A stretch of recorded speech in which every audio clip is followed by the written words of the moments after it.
si on veut, on peut toujours brancher sa passerelle sur sa box. C'est-à-dire souvent sur la box, vous avez toujours un petit port USB, donc c'est un port d'alimentation, c'est pas un port de connexion.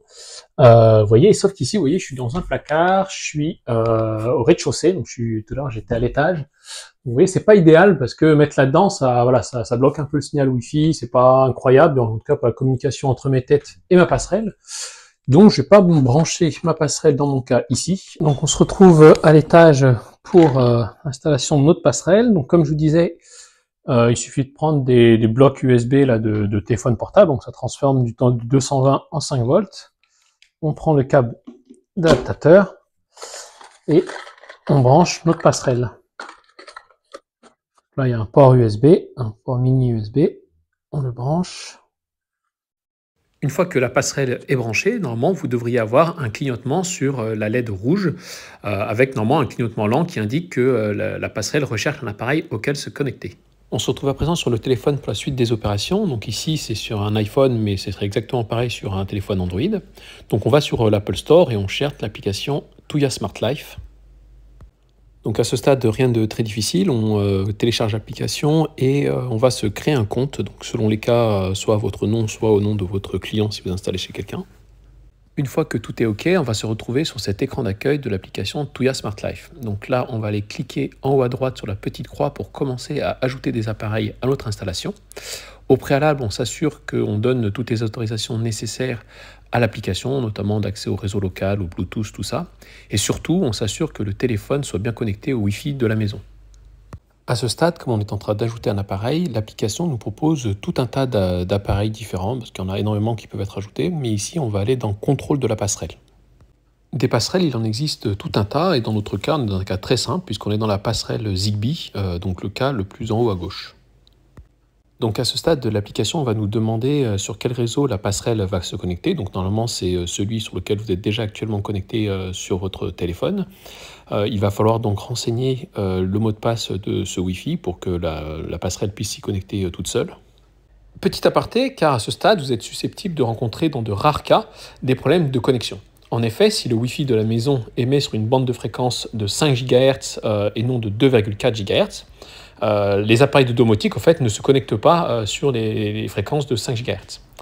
En fait, dans ce cas-là, ce qu'il faut faire, donc si vous êtes installateur notamment, c'est d'utiliser une passerelle Ethernet comme le propose Avato qui va connecter directement par câble la passerelle à la box. Une autre solution, c'est de scinder le réseau qui est un peu plus complexe, c'est-à-dire qu'on va demander à la box Internet d'émettre à la fois un Wi-Fi en 2,4 et un autre en 5 GHz. On en revient à présent à notre passerelle. Donc maintenant qu'on a donné les informations de connexion du Wi-Fi, on va s'assurer que le voyant rouge clignote lentement. Un clignotement rapide signale généralement un problème, donc il faut parfois réinitialiser votre passerelle. Normalement, ça ne doit être pas le cas. On clique sur le clignotement lent et normalement la connexion se fait, l'appareillage avec l'application se fait directement. Vous pouvez toutefois avoir un petit peu de temps d'appareillage et surtout des mises à jour logicielles qui peuvent prendre 2-3 minutes.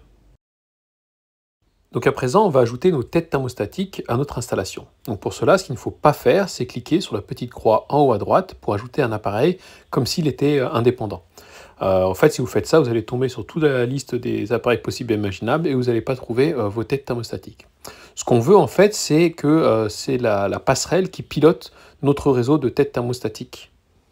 Donc ce qu'on va faire, c'est que sur la liste de nos appareils, on va cliquer sur la passerelle et on va ajouter un nouvel appareil en cliquant sur Add Device et en veillant bien à ne pas l'associer par Bluetooth mais bien par Zigbee. Donc là, on clique sur Add New Device.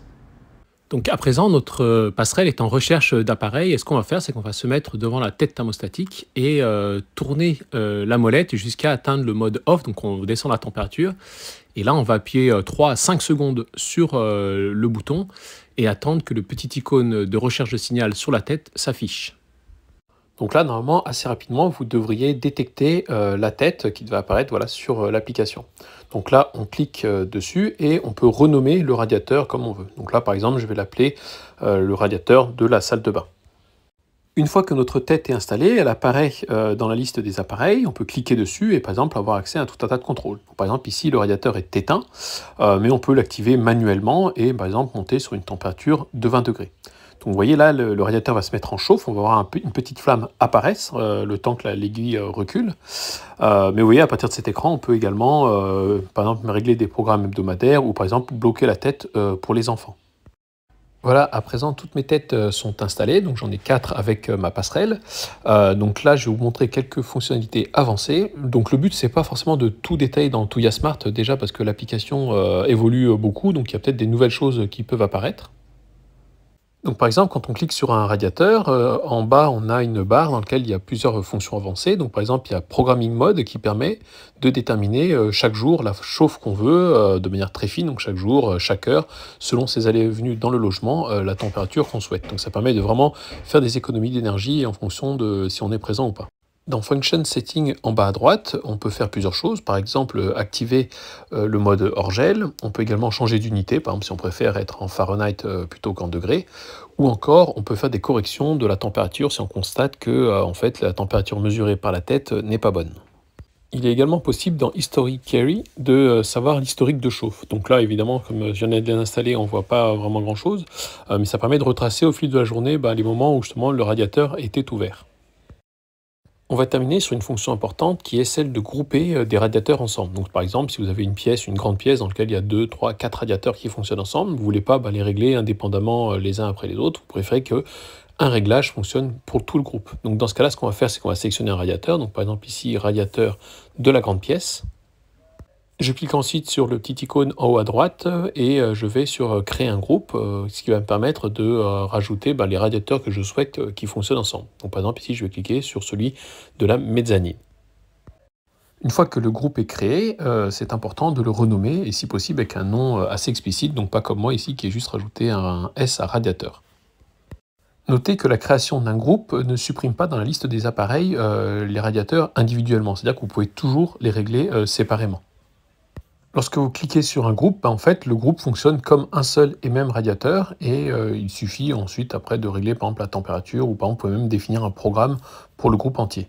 Donc des fonctionnalités, il en existe tout un tas d'autres dans Tuya Smart. Je pense notamment à celle qui permet d'ajouter d'autres membres pour avoir le contrôle des appareils connectés dans le logement. C'est quelque chose qui est plutôt facile à faire. Hein. Je vous mets un lien vers une vidéo qui explique tout ça. Mais très honnêtement, si vous êtes installateur, je pense pas que vous ayez le temps non plus de d'ajouter 2, 3, 4 membres de la famille. Ça peut être assez long, assez chronophage. Il faut inviter aussi dans ce cas-là les personnes à un peu à s'approprier l'application elle-même. Encore une fois, Tuya Smart, c'est une application qui est standardisée, hein, en fait, qui est avec un protocole qui n'est pas la propriété, par exemple, d'Avato, mais qui est vraiment, c'est ça qui est rassurant aussi, c'est que c'est compatible avec tout un tas d'autres appareils, d'autres marques. Par exemple, les personnes peuvent également ajouter d'autres types d'appareils. Hein. Par exemple, on peut ajouter des détecteurs de fumée, des détecteurs de portes, des lumières connectées, des détecteurs de volets roulants sur l'application. Et voilà, donc si vous êtes installateur, vous n'aurez pas forcément le temps de connecter l'application à tous les choses existantes, le contrôle, par exemple l'assistant vocal, des choses comme ça. Donc ça, il faut aussi inviter les personnes à le faire. Ce long tutoriel touche à sa fin. J'espère qu'il vous aura été utile, que vous soyez installateur débutant ou client particulier. Même si la vidéo est longue, on peut pas couvrir malgré tout tous les cas particuliers. Faut pas hésiter non plus à chercher de l'info, par exemple sur les nouvelles fonctionnalités de Tuya ou par exemple sur l'installation de marques très spécifiques. Cette vidéo a été produite pour avato.fr, notamment pour la formation de leurs installateurs. N'hésitez pas à suivre la marque parce qu'elle est assez dynamique dans l'innovation, notamment pour les produits connectés pour la maison, notamment dans le cadre de la transition écologique. Ça permet d'être écologique, mais également d'être plus économique. Encore une fois, entre les têtes qu'on a installées aujourd'hui, on peut faire quasiment jusqu'à 30% d'économie parce qu'on a moins de gaspillage de chauffe. Voilà, je vous dis à très vite et bon courage pour vos bricolages. Salut!